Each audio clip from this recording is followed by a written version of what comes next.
Are you looking to engage your donors more effectively and create deeper relationships with them? Well, you're in luck. This episode is sponsored by my friends at Instill, that's Instil, a holistic donor relationship management platform on a mission to revolutionize nonprofit technology. Together, we're hosting a free webinar to show you how to manage donor communications in the digital age using technology and social media. Our goal is to build long-term donor loyalty in a short-term world. Learn more at jcsocialmarketing.com/instill. That's jcsocialmarketing.com/INSTIL. See you then. Hello, and welcome to Nonprofit Nation. I'm your host, Julia Campbell, and I'm going to sit down with nonprofit industry experts, fundraisers, marketers, and everyone in between to get real and discuss what it takes to build that movement that you've been dreaming of. I created the Nonprofit Nation podcast to share practical wisdom and strategies to help you confidently find your voice, definitively grow your audience, and effectively build your movement. If you're a nonprofit newbie or an experienced professional who's looking to get more visibility, reach more people, and create even more impact, then you're in the right place. Let's get started.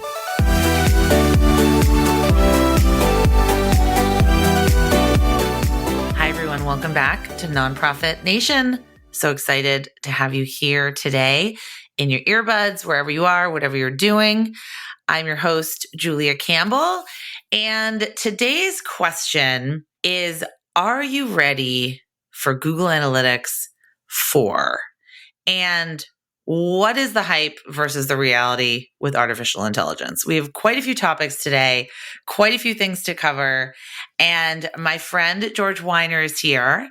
And George is the founder and CEO of Whole Whale. A lot of you are probably familiar with Whole Whale, a digital agency that leverages data and tech to increase the impact of nonprofits and for-benefit companies. And in nearly a decade of operations, Whole Whale has worked with over 100 nonprofit and social impact organizations, spent over $6 million in Google Ad Grant dollars, and supported an additional 150,000 plus organizations through free online content and trainings. And George, in all of his free time, and I know he has children too, is the co-founder of Power Poetry, the largest teen poetry platform in the US, a safe, creative, free home to over 500,000 poets. That's amazing. So, George, welcome to the podcast. Hey, thanks for having me. Long-time listener, first-time caller. I know. And we were saying it's been a really long time since we have spoken and talked and hung out, and certainly a long time since we met in person. But I know I've been following the trajectory of Whole Whale and just really excited to dive into this conversation. So I guess to start, let's talk about sort of how you got into nonprofit work and some of the things that are really exciting you about nonprofits and tech right now. I got started with DoSomething.org. I spent 7 years there. I became the chief technology officer and learned a tremendous amount of how you could leverage data and tech to scale impact, frankly. And then, in 2020, founded Whole Whale and kind of went from there and built it, inch by inch, mistake by mistake, and lesson by lesson, developing how we look at analytics, digital advertising, A/B testing, SEO, content marketing, and then layering in, different types of products and experimentation with, our university courses to train other people on how to do what we do. We have things like the inclusivity tool, which will check a site for non-inclusive language from a database of over 1,000 different words and terms. And, more recently rolling out things like causewriter.ai, which, build custom-built GPT-based tools for specific use cases for social impact teams and nonprofits. So, I got my start saying like, wow, we can do a lot of good with this tool. We can do a lot of good with this tech. Let's get beyond just, hey, the internet's for donate buttons for nonprofits, and say we can use this lever to change things. Tell me about the inclusivity tool. How was it created? Who should be using it?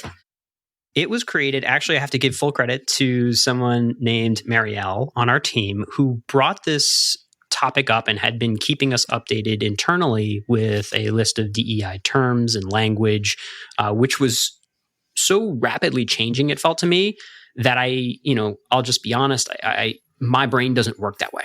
And I was having a hard time staying updated on that. But also, I deeply cared about inclusive communications. And so the way we approached it was, let's begin a database of this from the many different sources, thought leaders, and just put it to explaining in terms of searching a page. So you can do it for free, inclusivitytool.com. Check any page of your site, or even we made PDFs. So like you've got that like giant PDF you want to send out, and it'll search for potentially non-inclusive words. Context is key, right? This is not a binary judgment on your language. And it may flag things like grandfathered in because it has historically racist roots in many of our language and terms. There's actually a lot more going on, and it's not a judgment so much as you should be aware that these words may betray the purpose of your communication. Exactly. I love that. I think that when nonprofits are thinking of tech and data and AI especially, they tend to go to the dark side and not think about the real implications to create good and to make our communications and fundraising better and more inclusive. So I love this tool. I think that I'm going to put it in the show notes. I think that these kind of tools, like you just said, it's not meant as a judgment. It's just meant as a tool in your toolbox. It's meant to be something that could potentially help you if you want. It's not going to be forced on you. And it's something that could really illuminate and shed light on some problematic things that are maybe happening in your communications. Yeah. I mean, the question to anyone using it is like, do you find mirrors offensive? Do you find mirrors have a point of view? Do you find I find mirrors offensive? No, I'm just kidding. Sometimes, depending. Right? But it is meant to be in that use case. However, it's tough. We're talking about sensitive language on sensitive topics, ranging from mental health to social justice. You have opinions. I have opinions. Hopefully, this just gives you an objective look. It's a hard problem, and we were just hoping to throw a free tool into the ecosystem. And it's one of the great things about getting to play with social impact tech at a digital agency. So I was playing around like everyone else in the world with ChatGPT today. And what I found was that it's really helpful to use these tools from a blank page. So tell me about causewriter.ai. Is that sort of what it's designed to do? Give you prompts, create outlines, do research? Like what are some of the use cases? Thanks for the CauseWriter AI plug. I want to be really fair. Like you don't need that tool. That tool is, I'll park it for now. Objectively for ChatGPT, as we're talking now, I know maybe different than later because of the rapid pace of change. I think everyone should be experimenting with ChatGPT, which you can find at chat.openai.com. And they are rolling out more and more features as you go along. And what's more, these tools via the API are being built into all manner of endpoints. Fancy word for saying, look, you're on your word processing, you're on your email, you're on your Asana, your Notion, your Canva. These things are going to just be layered in the background. And at a very high level, what I want to put in the back of people's minds is that if you are passively using these things and letting them happen to you, you are the product. We've been to this show before. It was called thefacebook.com. And you should just be careful when you're the product. So I would encourage you, certainly, acknowledge that you are never starting with a blank slate. Just to be clear, there has been mountains of information and bias already pushed into whatever seems like a blank sheet of paper. That's not the case. And I think you nailed it by saying, what is the prompt, right? And this idea of prompt architecture. So a lot of threads to pull, but just trying to set the stage, I guess. I love your view that all of this is a tool and it's really how you wield it, Like you can use a hammer to build a house, or, use a hammer just to simply hammer a nail into a birdhouse. So it's how you wield the tool, and like your intention behind using it is incredibly important, especially for your success in using the tool. For sure. And, for Cause Writer, what we're seeing is that once you get past that initial stage of, isn't it cool that I can have this write a summary of this article or create, some generic email messaging for me, you begin to realize that your things are going to look like everybody else's things, because this is essentially a large language model, random number generator that will come up with the average of the human language. Until you feed it more information, context about your organization and your purpose. And so when it comes to building these purpose-built endpoints, so unique chats that know your organization, know your voice, and know what you're about to do with that context, then you start getting unique outputs that can help with efficiency. And that's what we're focused on, like really like sitting with a nonprofit, being like, what you writing here? Where's your data? Let's use your data intentionally, rather than the fact that, frankly, it's already been ingested by this gigantic model and it has been mushed and mashed with everything else. Let's put our thumb on the scale where we need to make sure that those outputs help you. We've also been playing with AutoGPT, and by the time you're listening to this is probably old news, but it's incredibly powerful because it can do Google searches, it can push and pull from API requests, and it can essentially act like an assistant. You give it a goal, and it will run through the steps to achieve that goal without needing you to say, go do this now, go do this now. So I, for instance, wrote an article about statistics for nonprofits from 2018 to 2022. I gave it a prompt saying, hey, I want this information. I want you to search Google for it. I want you to summarize the results. And then I want you to organize it by year in an article post for our nonprofit newsfeed. And it then went about that task, criticizing, analyzing, creating a plan, searching Google, storing that in short-term memory, summarizing that, then creating a cited source, because this is one of the critiques, and it should be, that with ChatGPT, right, chat.openai.com, what it is doing is sometimes BSing its way. It's very confident that it's right. Oh, so confident. It's a computer, right? Right. It's a computer. It has to be right. That is a genuine critique, and you should be very careful. And one of the policies that we really make sure all of our clients follow, and internally, like, it is a first draft.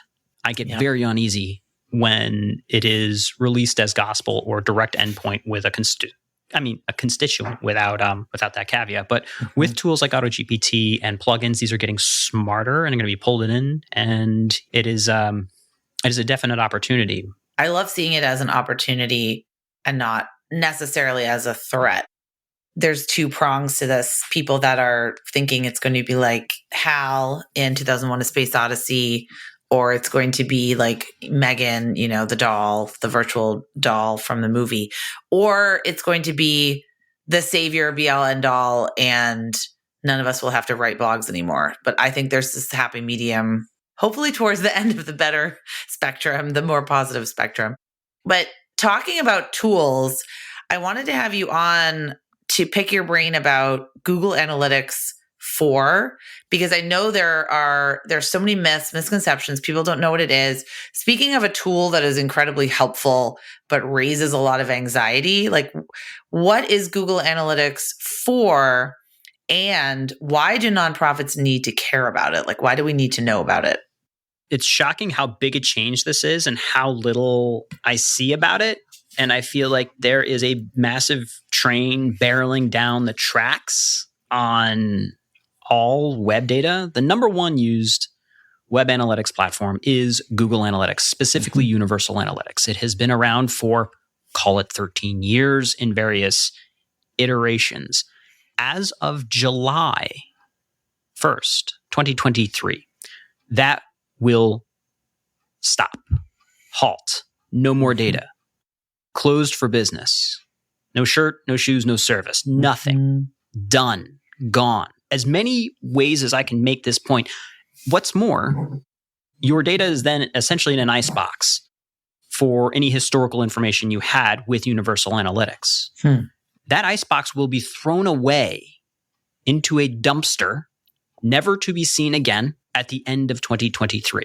If you do longitudinal reporting, if you do reporting on past year over year, and you do nothing, you can see what will happen. So I'm trying to raise a little bit of like alarm about it, because it just makes me sad that like someone is going to be sitting there December 17th of 2023 and be like, wait a minute, where do our numbers go? And frankly, you're going to be sitting there on July 2nd being like, where are our numbers? Now, what is happening is GA4 is taking its place. We can get into the rhyme and reason, but big picture, data privacy and a switch to event-based versus cookie-based type of tracking is the headline. GA4, in my opinion, is not ready for prime time with regard to the visualization of data. It's storing it just fine, but I think it is bad, mediocre on a good day maybe, for visualization of the information. And it's going to take some time to understand. Every single metric that you know and knew from Universal Analytics is different. And it's just a matter of how different it is. So there's a huge learning curve.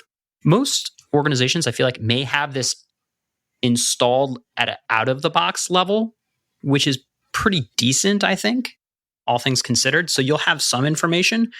In a worst case, you're going to lose your web data until you go back in and say, oh my gosh, we need to install GA4. Now, they may have some automatic migrations that happen or auto setups, but there's still buttons you need to press in order to have this in place. So like, I'm trying to have as many of these conversations as possible. We're racing to do this with many, many clients, because then there's smart configurations that you have and probably need for tracking. But, you know, it's a headache, but it's an opportunity to redo your data analytics tracking, I guess.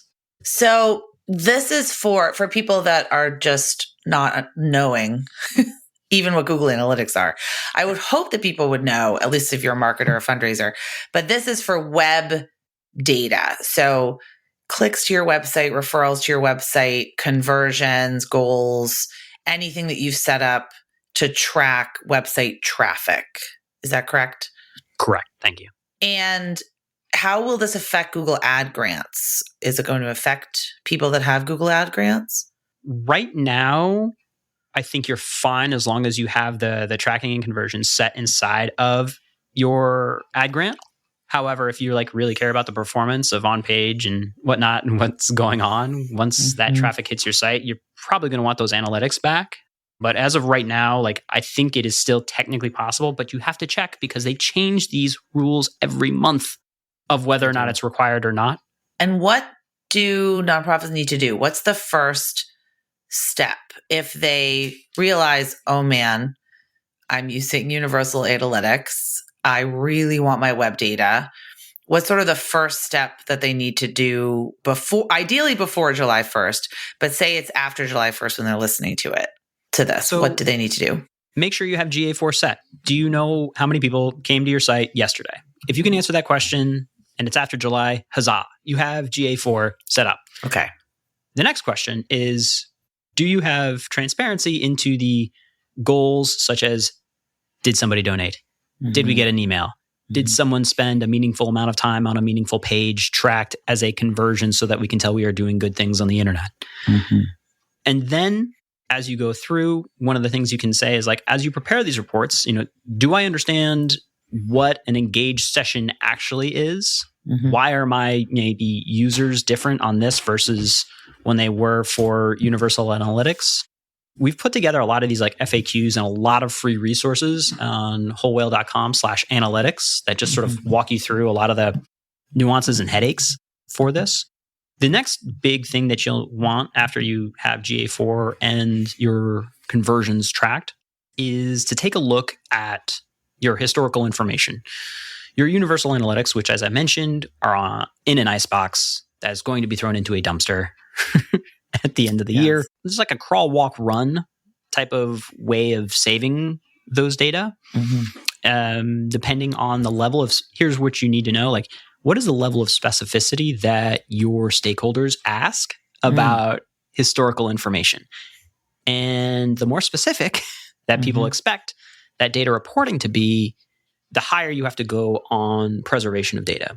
On the low end, just run through and export a bunch of PDF snapshots of year-over-year data, and you get a general idea. And we have a article on this of saying, like, here's like the different levels. So that's on one side. Just export a bunch of PDFs. You'll be fine. You can find the broad idea of tracks and trends.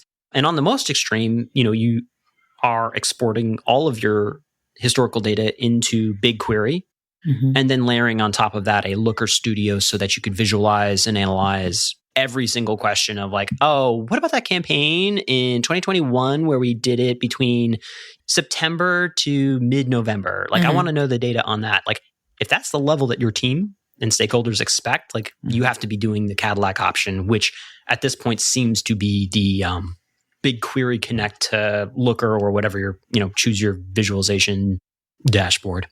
So Whole Whale created a fabulous series of dashboards for Universal Analytics.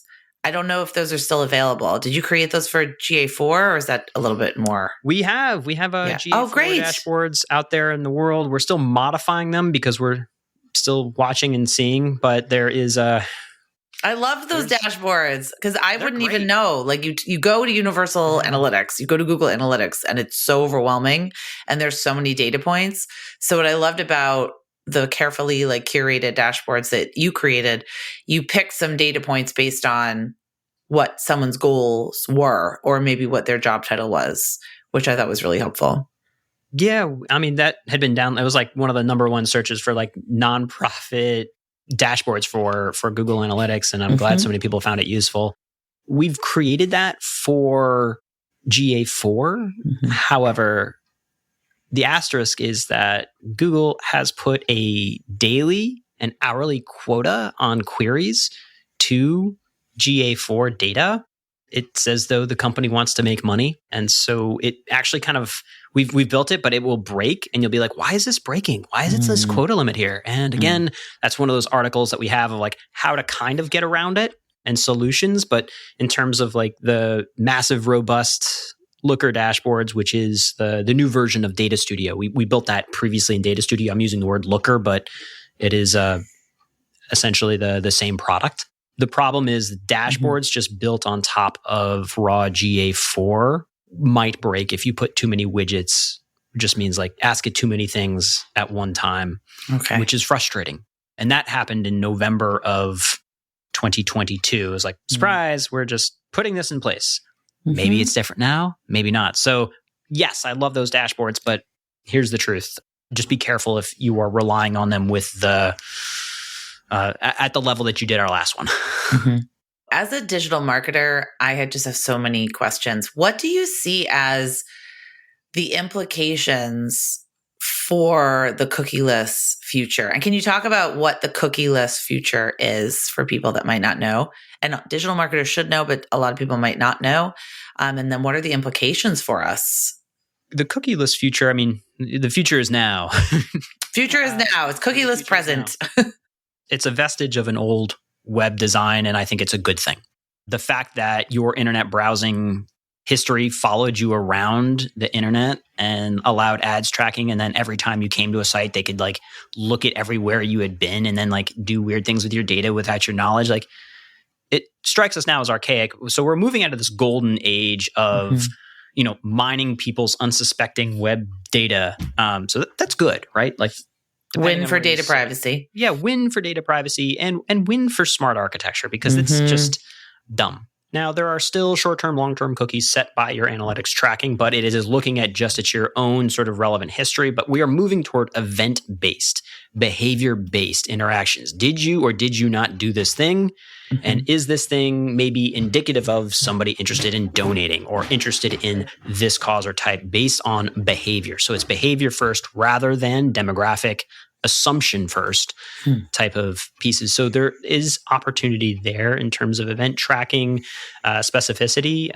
Out of the box, it does pretty well. It is tracking a lot of things like, PDF downloads and visits, views of videos. And there are a lot of like indicators that you can get inside of GA4. Beyond that, your cookieless world also gives you maybe a false sense of open rates in emails. Like, oh, my open rates are doing so well. Like, careful. Don't tell me that. My open rates are great right now. Oh, awesome.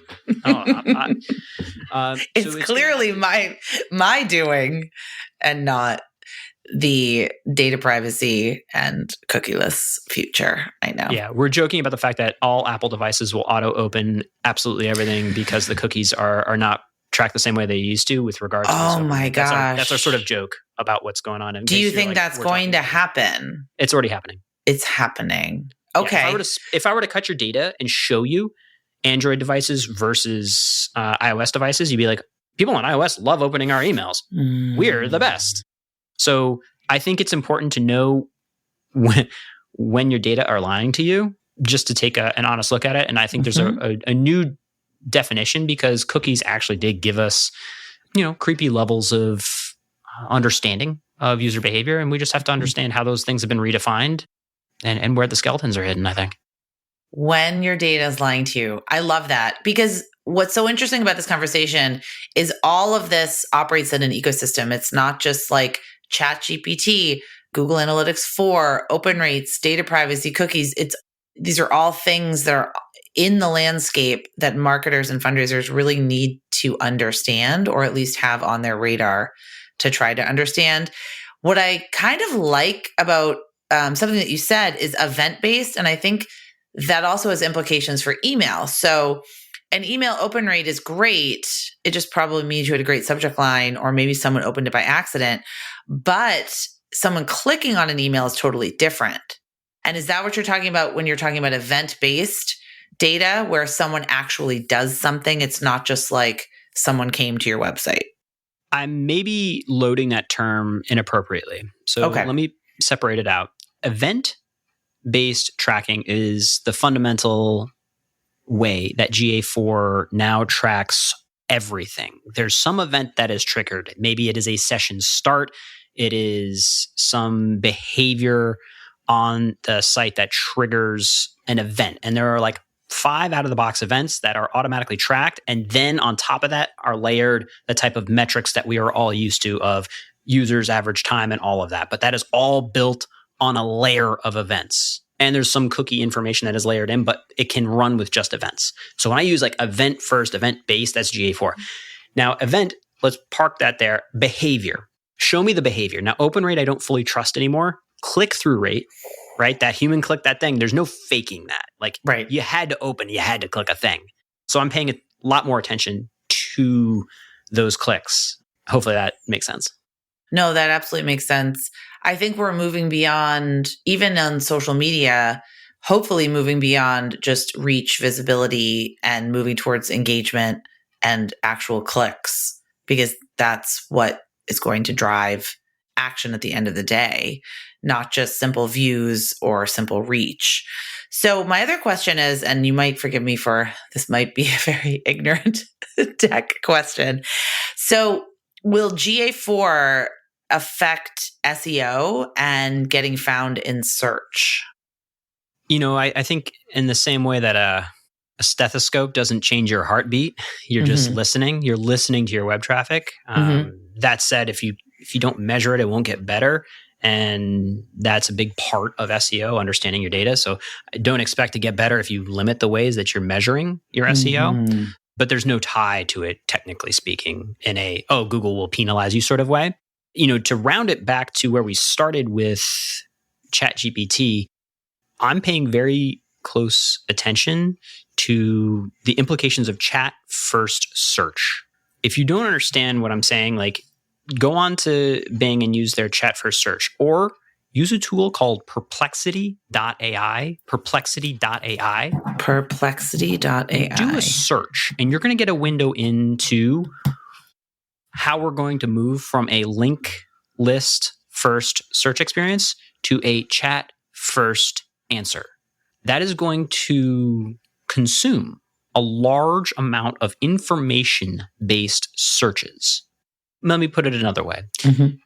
If you're relying on things like 10 facts about this topic, or what is the history of homelessness, or something that is information-based, I'm pretty sure your traffic has a short shelf life. because it is information-based. So one activity would be use perplexity.ai, mimic searches that currently drive volumes of traffic to your site, and you're going to get a window into what's going to happen. You will be a footnote in the answer of a GPT search, which will limit the amount of clicks. Not eliminate, but limit. But for transactional searches, people are still going to, you can't donate through ChatGPT, right? Someone will still find you, still donate. But there is a lot to unpack in that other category. And it is one of the things we are racing to shore up for our clients. And how do you prepare for this coming? We've already had this show. It was called, remember Mobile First? Like you and I went through this. Got to be mobile first. And we're like, no one will ever search for stuff on phones. It's so tiny, remember? Those phones are so tiny. Who's ever going to search and donate on a phone? Right. And we just watched as mobile traffic was 10%, 15% of the market, 30, 40, 50, over half. And you're like, oh my gosh. That happened over a decade. Yep. I think this is going to happen over 1, maybe 2 years. So how can we prepare? I mean, I feel what like if this you is a lot of doom are, and gloom, right? Well, this is my question. Actually, I work with historical societies, museums, and places that actually do have a brick and mortar place. So if you are a place like that, how would chat search affect someone's ability to find you and get directions? I'm just interested. I'm going to go to Perplexity AI immediately after this and start just searching for my clients. But I wonder, what are the implications for organizations that have traditionally done well in link-based search? Short answer, it depends. I'm trying to give you buckets. Okay. If you are information-based, like you are sort of like, we're kind of like the Wikipedia for this topic. Yes. That is high risk. If you are sort of transaction, like somebody needs to transact with your organization. I want a family-friendly thing to do on a Saturday in Nassau. You're fine, actually. You'll come up, and the human still needs to go there. They need directions. Now, you may not get as much visibility into that, and you should be paying probably more attention to upstream metrics that you would find on Search Console, and those types of pieces that show your digital footprint as it relates. And so you're going to go upstream in your data to see what that impression looks like. But I'm less concerned for like the museums out there. However, there is certain types of content that I would be rapidly creating to capture a different type of search behavior. Okay. What kind of content? Now you got to tell us. Give me an example. Like I'm more than happy to be like. I'm thinking, okay, so I have a client that is an advocacy-based organization in Texas, and they are fully advocacy and the information-based, and they have a newsletter around current legislation and what it means and how to get involved and where to call and what to do. So what kind of content could they create? Because I feel like they're in that bucket that's at risk. So let's hypothetically, this is coming from me because I know we care about anonymity. Let's just say it's for marijuana. We care about marijuana reform in our state, and we have a bunch of information about this. You're in a danger zone for the types of probably inbound search queries that you have. That said, I would double down on your state-specific information and opinions, actually. And then I would try to come up with types of content that place you among peers as to the top organizations that deal with marijuana-based reform, innovative ways of dealing with that and getting that type of opinion. You're in a weird period, though, right now, where there's a huge opportunity to leverage GPT tools to generate that type of informational content before the sort of door shuts on traditional link-based, which is a fancy way of saying I would be using GPT on every article like I possibly could to build a massive moat in every way, shape, or form around the types of content library that gives historical context to the topic of marijuana history, advocacy, stats, facts, related resources, adjacent related themes as much as possible, because you're going to be able to build that footprint and reputation, because what you're going to need is to be at least in the top 4 results to be referenced by chat bots that scan and summarize what's going on. And so if you want to be referenced, you have to race right now with these new tools to generate this with the knowledge, the sad knowledge, that traffic may go up for a short term and then drop off a cliff, but will help you then in this new game of who is an authority on this topic. You have to become a referenced authority on the topic. And, there's a lot of work and a lot of nuance there. And then, just to park on the side, there's a reason I'll say Whole Whale is working very, very hard on YouTubeifying a lot of our content. We were talking about this earlier. I love that. Is that for search? Search engine. It's the number 2 search engine on the internet right now, but things are about to be thrown up. But I would park that in the back of your mind as well. What can you YouTubeify and create? Not even necessarily video content. We were talking about podcast content, audio content, maybe to start. But I think this is incredibly important. So I've always talked about the importance of becoming that go-to indispensable resource in your field and becoming a thought leader. And if you live in a tiny town, that's going to be a little bit easier than, yes, if you're a national organization. But if you're a national organization, you should be aiming to be the national thought leader.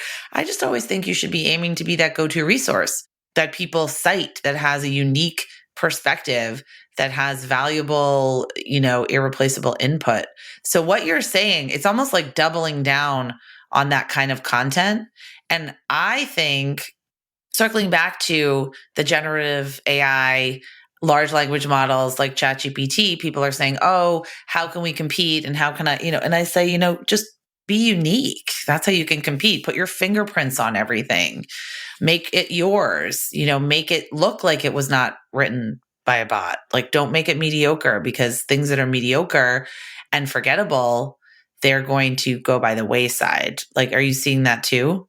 Absolutely. We warn against this. We kind of joke. We call it the gray jacket problem. It's just like a funny framing that I was at this fundraising conference speaking at a panel, and I was next to somebody who was also named George, and we wore the same gray jacket. And I was like, this is ridiculous. And I was like embarrassed, but I was like, oh my gosh, this is exactly what happens when individuals run onto ChatGPT with that blank slate and type in some generic, write me a blog post about why the environment matters.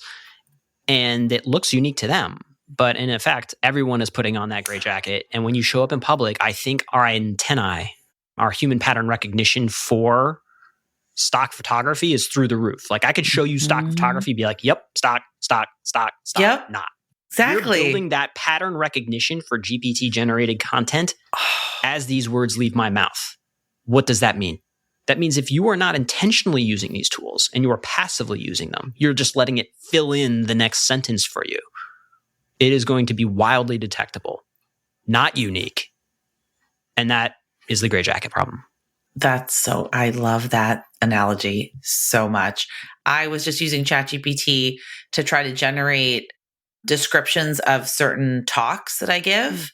Every single one was so boring and so the same. It was like, unleash the power and potential of this. And like the same 5 words kept coming up. And I thought, this could be valuable.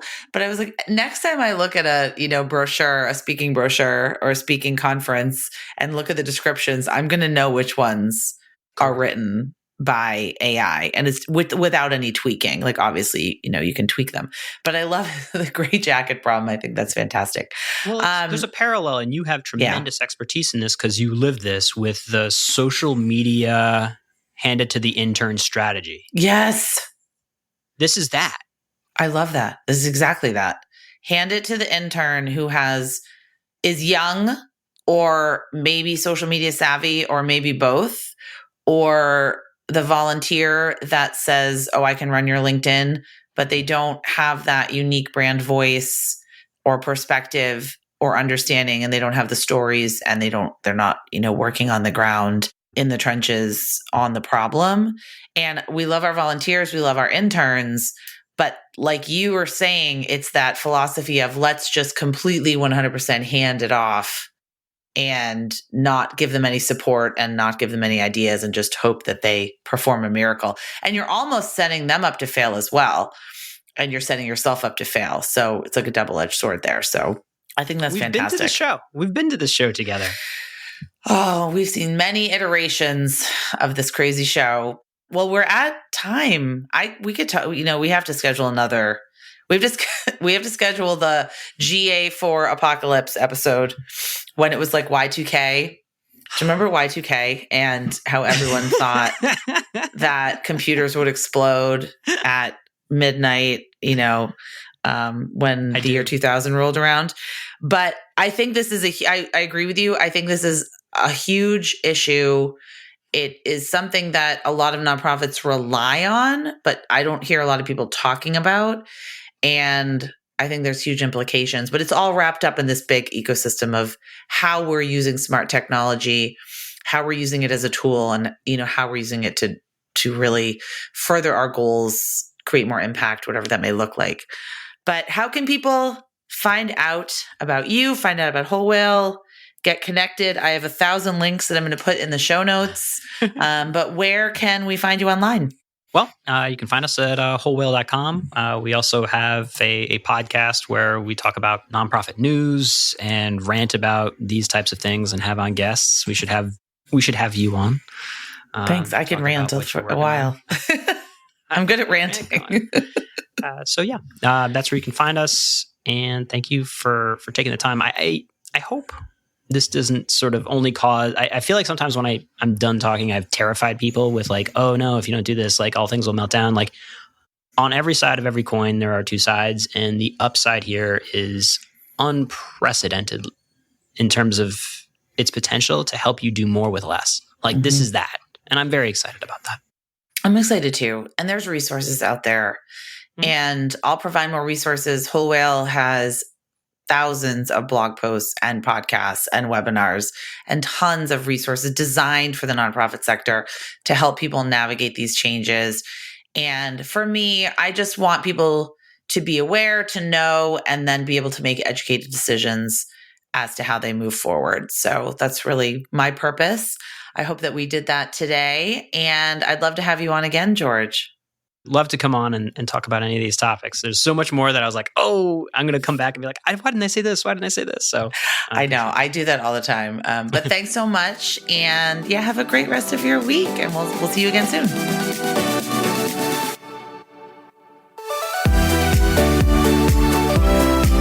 Well, hey there. I wanted to say thank you for tuning into my show and for listening all the way to the end. If you really enjoyed today's conversation, make sure to subscribe to the show in your favorite podcast app, and you'll get new episodes downloaded as soon as they come out. I would love if you left me a rating or a review, because this tells other people that my podcast is worth listening to. And then me and my guests can reach even more earbuds and create even more impact. So that's pretty much it. I'll be back soon with a brand new episode. But until then, you can find me on Instagram at Julia Campbell 77. Keep changing the world, you nonprofit unicorn.